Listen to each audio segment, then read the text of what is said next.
You're listening to the AFTERBUZZ TV Network, now the largest new media platform on the web, and your #1 source for after-show entertainment. Very good, Dean.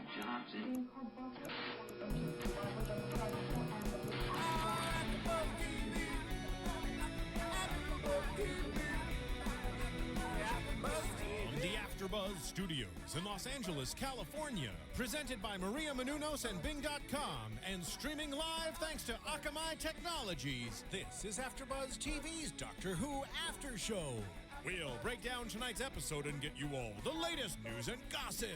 If you'd like to buzz in on tonight's show, you can buzz us at 424-256-1729. That's 424-256-1729.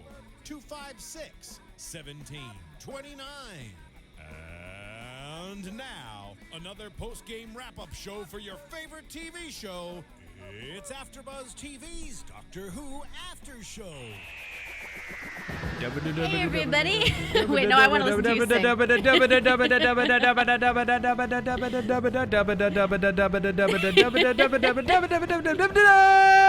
It's kind of the best thing ever. Thank you. Hi guys, Bing is for doing, and we are here doing another Doctor Who wrap-up show, Season 7, Episode 12, The Crimson Horror. The Crimson Horror. I loved that dude, the morgue dude. I know. Did you get the sense that he came up with the name, the Crimson Horror himself, and he was super proud of it? It's like somebody who he comes up with a term for something, so he just slips it in everywhere, hoping it'll catch on. The Crimson Horror, right? You like that? It totally works. By the way, I just have to say this: Horse, you have failed in your mission. It's my favorite line in a really long time. I know. I love Strax. So, we're coming into this episode late in the season. We knew it was coming. It was the return of Strax, Madame Vastra, and Jenny. I love them. And boy, were they great. They're wonderful. I actually put up on fanhattan.com a question, and I put it on Twitter too, so I don't know, many of you guys actually answered. Would you watch a spin-off with the three of them? Because I would watch the potato thing do anything. Anything. Okay. Here's I'm gonna hedge here a little bit. I would watch it. I'm afraid of its ability to sustain itself. Yeah, that's true. Because ultimately it would still be another genre mystery solving show, but they are a fun little Scooby gang to be following in the 19th century. Yeah, and I mean, if they want to keep doing webisodes, totally I'm cool totally with that. fine with that. See, that's the thing. 3 to 5 minutes a pop, they could be endlessly entertaining. I would totally be on board for that. Yes. Guys, if you're listening, and I'm quite certain you are, oh, you know make you it are. happen. You know you are. Make it happen, potato thing. Make it happen, potato thing. So this episode, written by Mark Gatiss, who did Cold War earlier in the season, which I loved. You weren't a fan of. But also, I am claustrophobic. You are claustrophobic, so it colored your opinion. It did.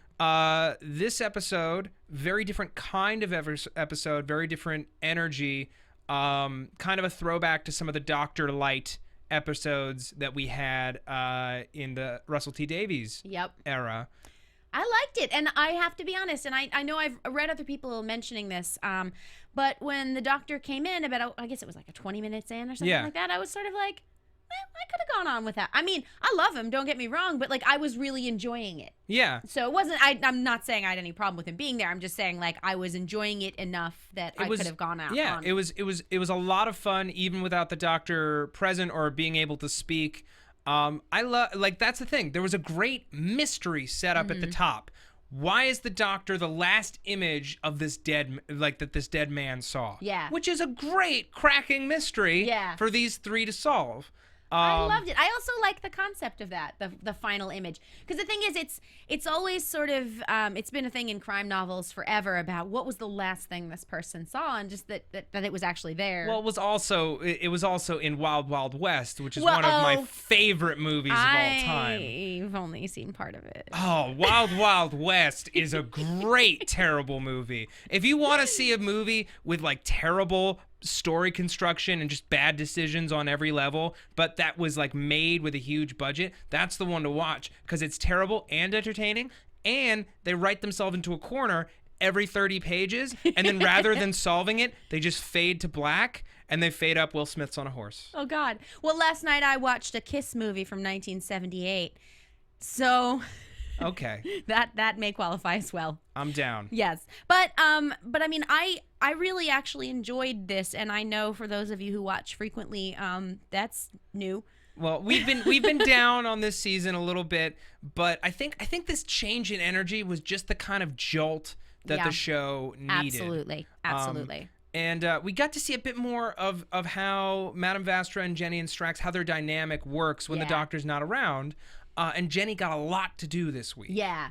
Yeah. And she even got like a kick-ass, like, well, actually, you know, Dame Diana Rigg guest starred on this episode. Love her. And, you know, she's best known for playing the lovely Emma Peel in the Avengers in the 60s. Yeah, it was definitely a nod to that. Yeah, where she's just in this leather bodice and she kicks butt. Yes, she does. Oh, yeah. I enjoy it when ladies kick butt. I enjoy it, too.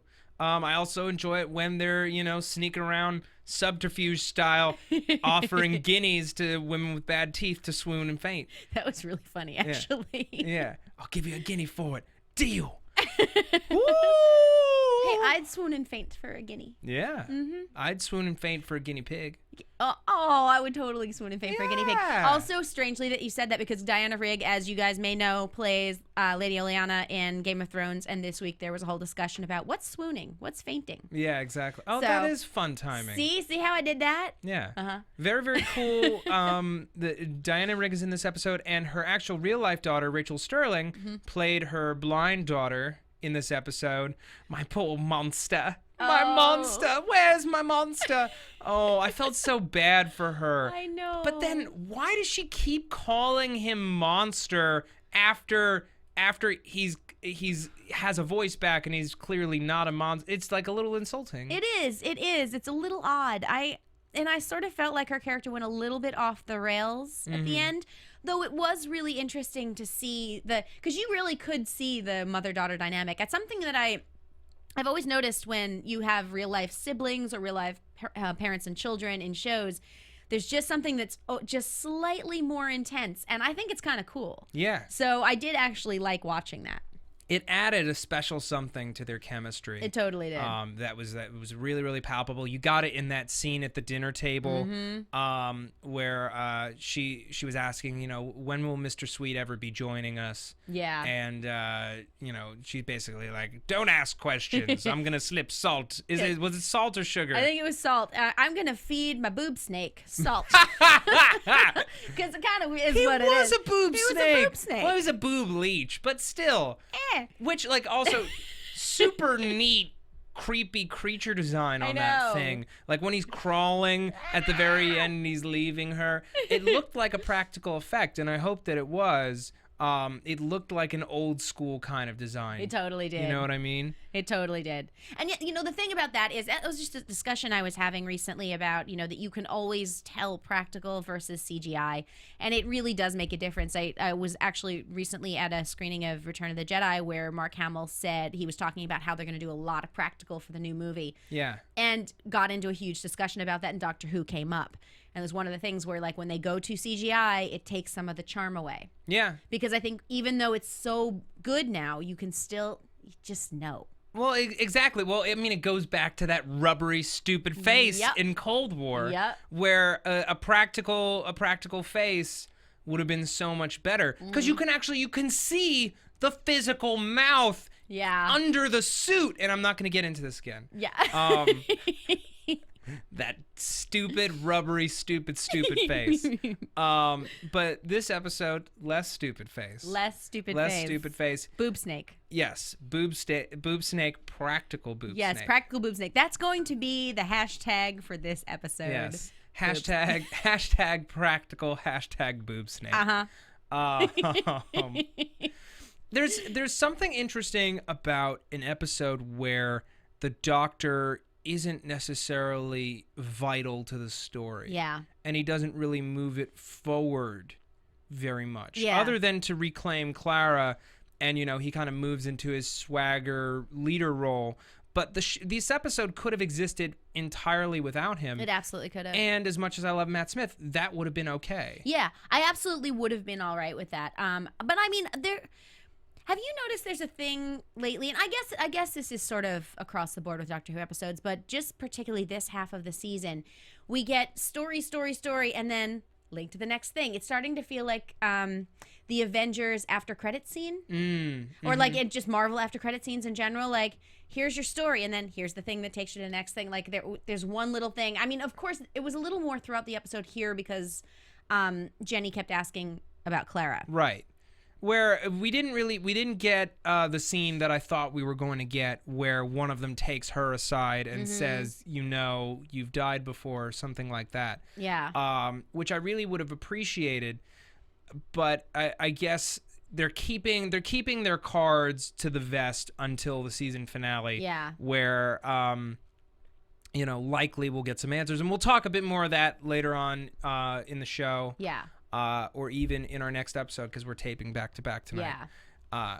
But yeah, there was kind of Clara was a complete non-point in this episode. Yeah, absolutely. She kind of existed to be saved, and then to kind of cause confusion on the part of Madame Vastra and Jenny. Yeah. But other than that, she didn't serve a purpose. No, she wasn't there. And in a way, I guess it was something of a relief. And please, guys, again, I know I say this all the time, but I love Jenna Louise Coleman, and I think she's fantastic. No, but finish your point. But I do think, because I was afraid of what I was going to see this episode with their chemistry. Now, that said, what I did see of it, I really liked this week. Yes. So it was nice to have like sort of a break, and then, oh, look, they're having fun. Yeah, no, he was really concerned about her. He found her, and then the look on her face when she emerged from the steam chamber and looked up at him with all the curls, and I was like, oh yeah, we're back. Yeah. Oh, we're back. Also, you liked her hair. Commentary, voice of choice. Oh, we back. The look in her eyes, I was like, yeah, that's her version of a swoon. Yep. Modern women, we don't swoon. We just hell no. Big eyes and curls.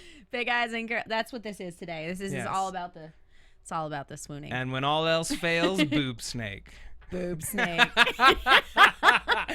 We are amusing ourselves so much with boob snake. Oh, you know it. Everyone's gonna be hating us by the end of this episode. I just know it. But we will stop saying boob snake mostly. Mostly. Just a few more. Mostly boob snake. All right, sorry. No, but like once she was there, she was just having a good time. There weren't the trust issues. Yeah. That's and that was something we've talked about a lot, and it was very clear. She's just on board. She's game at this point. Yeah. Even though she's the first companion where he drops her off after every fun adventure. Yeah. Apparently every Wednesday. Some Wednesday. Yeah. A Wednesday. She will be picked up for another fun time. I want to talk really quickly, and we'll get back into more of the fun elements of the episode in a second. But you were talking about these sort of like after credits sequences of the Avengers movies, and our last scene with the kids. Yeah. Which felt a little bald. And kind of like unbelievable. But at the same time, it brought up a fun thing of, oh, that's why we don't visit the recent past. Yeah. Because it's really easy to find you in the recent past. But also, do the children have the face recognition software? No. Where they have searched the interwebs for their nanny's picture?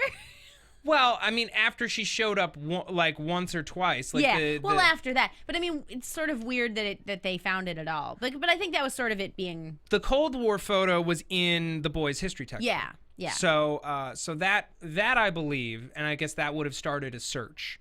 But you're right. It doesn't make a ton of sense that they would have found all of these photos and then they would jump immediately to, without freaking out. You're a time traveler. So you're a time traveler. Right. Sure. With your boyfriend. Is he an alien? That's okay because we're naughty proper school children. I know. I was like, wait a second. If I thought someone was a time traveler, one, I would beg them to take me along. But, well, they did. Which it's true. But also, like, I'd freak out. I would be flipping out. It's kind of, all right, I get it if you're just talking about, like, a 6 and a 7-year-old who might be like, that's really cool. Can we come? But after a certain age, right, you're like, what? Wow. I won't use the word, but you know what it is. Yeah, well, here's a question. So, Neil Gaiman was writing Nightmare in Silver, and his involvement was announced a while back. Right.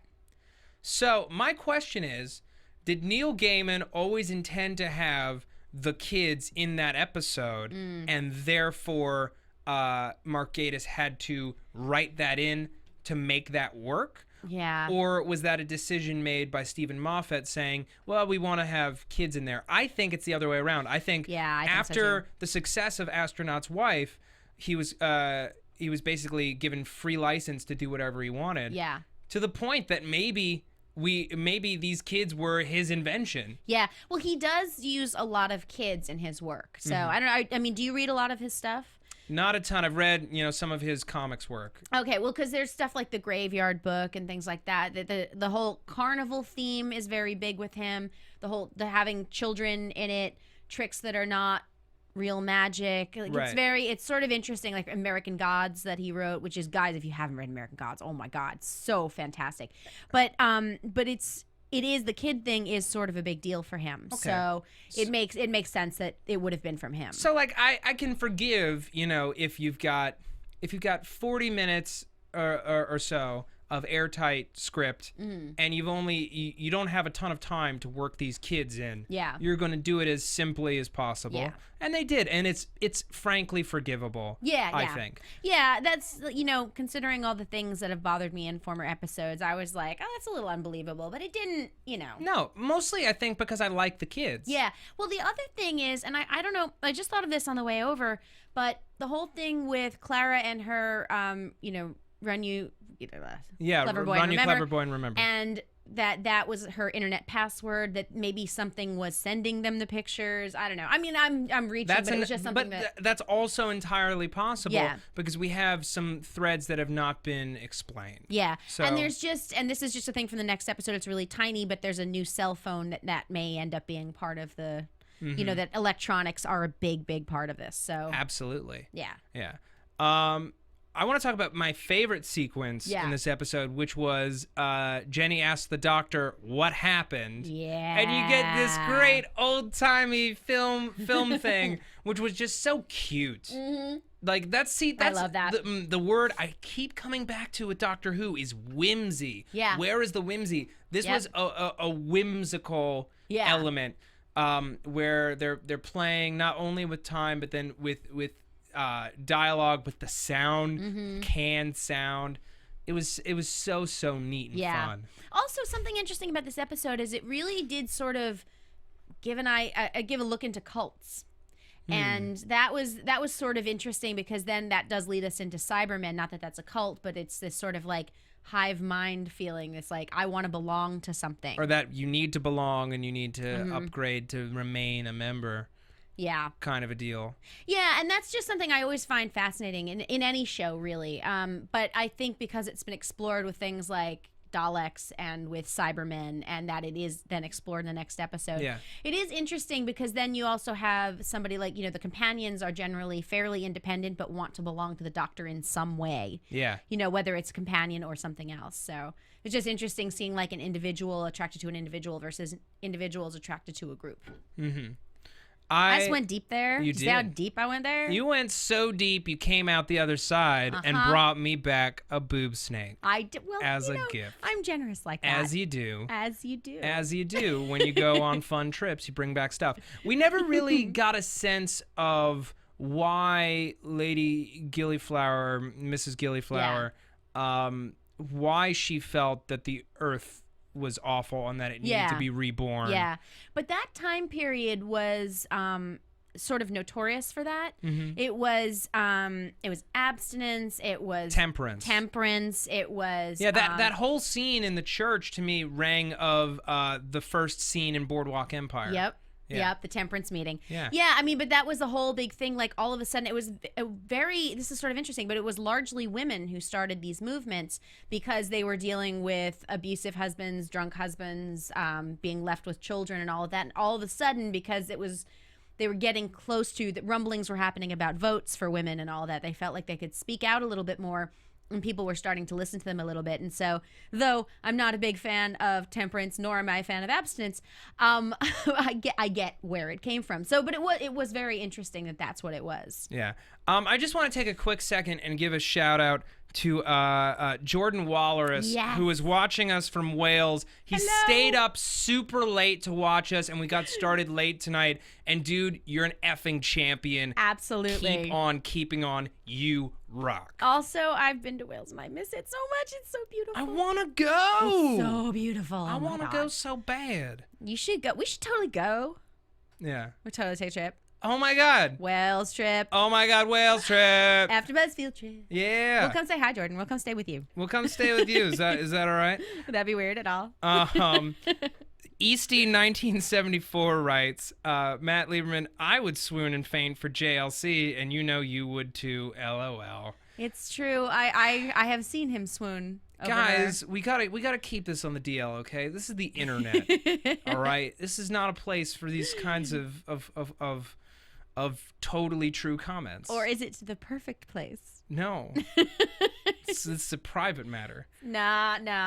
If you're going to swoon, it's going to be on the interwebs. Yeah. Mm-hmm. I'll film it. I will post it. Danger Shoes writes, I know in Cold War the outside shot of the sub was an actual model, not CGI. # boob snake. I love you, just so you know. Yes. Saying. Just saying. Ba-ba-ba-boom.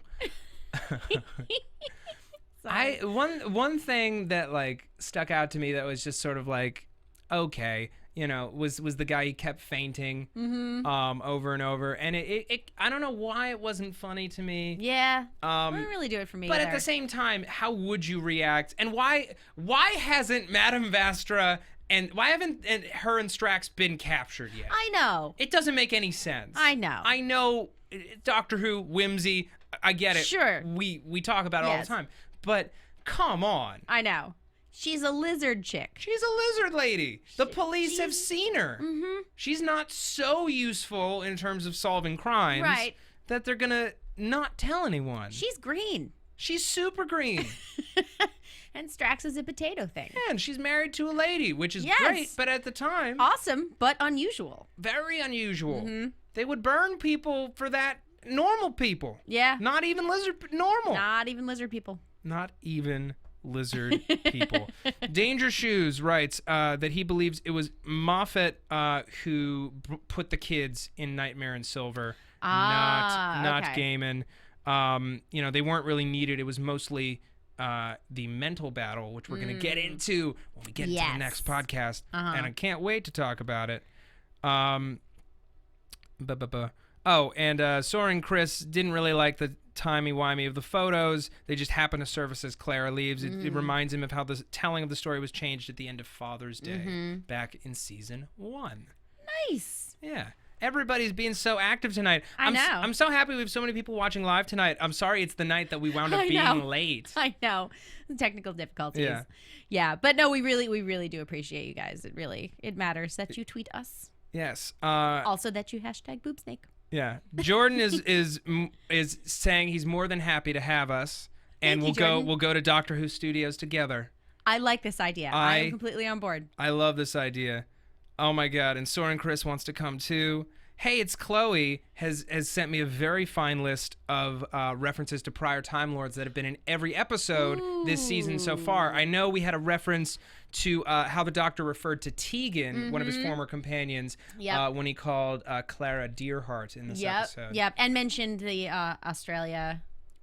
Was that the, Yes. Yeah. Getting to Heathrow. Yes, a very dodgy Australian. Yes. And he doesn't know why he had to get to Heathrow so bad. Who does know? Australians. No, I know exactly why I have to get to Heathrow, because they've got a vodka bar. Hey. Rainbow color vodka. They have truffle vodka. What? I had to stop over there for 9 hours. Okay, so you learned a whole lot about truffle vodka. I learned a lot.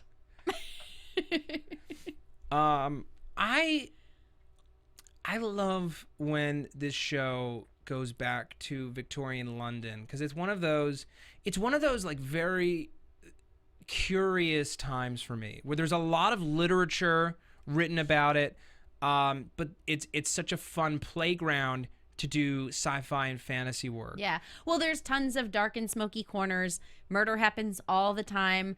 Technology is evolving to the point where it seems like a mystery.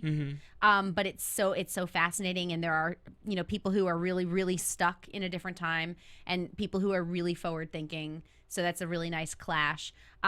Although that's sort of much like our own time. It's much like our own time. And perhaps in a couple hundred years, people will be playing around with our time. Oh. Yeah. I want to be in all the shows. Oh, my God. They should make all the shows about us fighting the boob snake offensive of 2014. They rise from the depths. They rise from the depths of the Indian Ocean, and Doctor Who fans are the only ones who can stop them because we're the only ones aware of their existence. It's true, and many of us will carry canes in anticipation of smushing a boob snake. Oh my God. She just went to town on that boob snake. She was not happy with the boob snake. The Doctor's been allowing way more people to die recently. Like, it started with dinosaurs on a spaceship to the point that people actually made comments about it and were upset. But now, you know, Mrs. Gillyflower falls over the railing and is just sort of like, well, bye-bye. That's a shame. Oh, well. It's becoming very Charlie and the Chocolate Factory. Kind of. Well, especially at a place called Sweetville. Well, yes, do you see? I didn't even mean to do that. Which I totally thought that this week was going to take place in a giant candy factory. That's what I assumed until I saw it. And I was just like, but where's all the sweets? I would like some chocolate. I would like some sweets. We all want sweets. I want jelly babies. Yes. Uh-huh.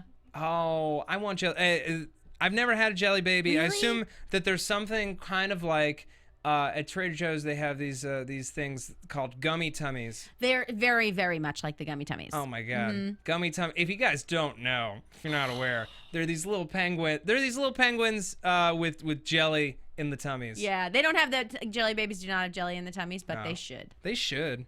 Why wouldn't you? That's just dumb on jelly babies' parts. I'm really hungry. Yeah. Sorry. We'll go get bangers and mash when we're in Wales. I don't know if they have that in Wales. Is that an assumption on my part? People don't hate me. Well, I'm vegetarian, so I don't eat that. But you can have the mash. I can have crisps. You can have the mash. The mash. I could have the mash. I could have the mash. That's perfectly vegetarian. I should say something about the fact that we're talking about this stuff and not the episode, because one of the things about the episode is that the story was relatively simple. It was very simple. Yeah. So it's not, you know... There isn't a ton to unpack. We know that it was fun. It was light. You know, they solved the mystery in record time. We have the things that we like. Yeah. I loved Matt Smith's performance as the kind of like red leather, yellow leather doctor, you know, who's stumbling around. And then when he emerges from the steam chamber, you know, it was a fun little bit of business. You know, he lays a smacker on Jenny's lips, and she smackers him right back. Jenny's not too happy about that. No, she's a married lady. Yeah. Who likes ladies. She likes ladies, yes. Yeah, and he knows this. Uh-huh. That naughty boy. He was exuberant. Cheeky. He was quite cheeky. He was quite cheeky. I did think that the whole rocket business was the weakest part of what was otherwise a very strong episode. How cool was that? It was a little thing. So Jenny sneaks away from the line, and she enters what sounds like a factory, but the factory sounds were all coming from massive, old-timey megaphones. Yeah, I actually loved that. Yeah. I thought that was really cool. It was a neat little touch. Yeah, I don't know. There were so many really cute and interesting little touches to this. I think the set design was really cool. I think the costume design was really cool. And I know, like, for the most part, when you say, oh, the costumes were great, it means you're not paying attention to the episode. But because it was so simple and it's because it's a time period we keep going back to, I just noticed it because I thought it was really good. Yeah, I would say all of the elements, with the exception of, like, that, you know, 2 minutes of Gillyflower with the gun, rocket, secondary rocket, whatever. Yeah. You know, with the exception of that portion, it was very, very strong. And it led into Nightmare in Silver, which we will get to in just a few minutes. Yes. In fact, before we do wrap this up, I do want to mention iTunes. Guys, if you have not subscribed to us yet, make sure you subscribe. And we're doing over 60 shows now on AfterBuzz. So if there is a show that you guys want to see that you haven't seen up there, let us know. But make sure you subscribe and rate us and comment. And you, I believe, can stream live now. Yes, you can stream us live on your mobile devices. So even if you're not at home and you would like to watch us or listen to us live, you can go to m.afterbuzztv.com on your mobile device and watch live. Which is pretty awesome. Which is pretty sweet. Yeah. So, and we will be bringing you, as we said, the next episode right after this. And then, of course, we have the big finale coming up. The big finale next week. So much to talk about. We're going to save speculation for the next podcast because we're going to run out of stuff, guys. Because we've got so much to talk about, we wouldn't be able to stop. Oh, my goodness. Boom. All right. Well, I think unless there's something else you want to say about this episode, I think we should move into the next one after a quick break. Oh. Well, I don't know what that little click was, but it was a magical noise. Okay. Well, it indicates boob snakes in the area. Okay, boob snakes, you best back up. We got a podcast to do. We're gonna do it, and then we's gonna fight. Okay. I am all set with the Crimson Aura. Very fun episode, and one that I look forward to rewatching in the future. Yes, I will definitely be rewatching this one. Yes. Even though I can't say the word rewatch. Thank you to all of our live listeners tonight. This is so awesome. Yeah, guys, we really, really appreciate it. Yeah. Cool. Jenna Busch, where can people find you if they're listening? People can find me on Twitter at Jenna Busch, BUSCH, like the beer, not the president. You can find all of my writing, including lots of Doctor Who stories, at voice.fanhattan.com. Yes, and you can find me on Twitter at Matt Lieberman. That's MattLieberman. You can also find me here on AfterBuzz TV on our Mad Men After Show and the Defiance After Show. And guys, if you're not watching Defiance, it got really, really good in the last 2 weeks. Good enough that I'm seriously recommending it to everybody. And I just interviewed Grant Bowler, who's the star of the show, on the Defiance podcast yesterday. You should check it out. It's an hour-long interview. Super nice guy. And also sketch comedy on VLYTV.com. It's awesome, by the way. Thank you. You're welcome. From Bing.com, executive producers Maria Menounos, Kevin Undergaro, Phil Svitek, and the entire AfterBuzz TV staff, we would like to thank you for listening to the AfterBuzz TV network. To watch or listen to other after shows and post comments or questions, be sure to visit AfterBuzzTV.com.